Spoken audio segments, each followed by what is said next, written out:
आज के winter ingredient पालक से बन रहे हैं कंफर्टिंग, टेस्टी और विंटर परफेक्ट रेसिपीज।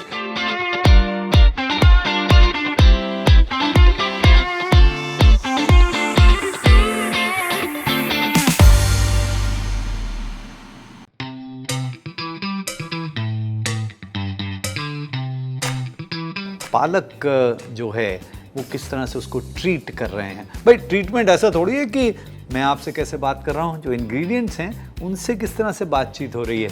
पालक अच्छी तरह से, पत्ते, उसकी डंडी मोटी वाली नहीं होनी चाहिए, पत्ते बहुत बड़े भी नहीं चाहिए, बहुत छोटे भी नहीं चाहिए, मीडियम साइज़ के पत्ते चाहिए और उसको तोड़ के अच्छी तरह से धो के, ताकि मिट्टी उसमें ना रहे।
पालक की कौन सी रेसिपी आपकी फेवरेट है?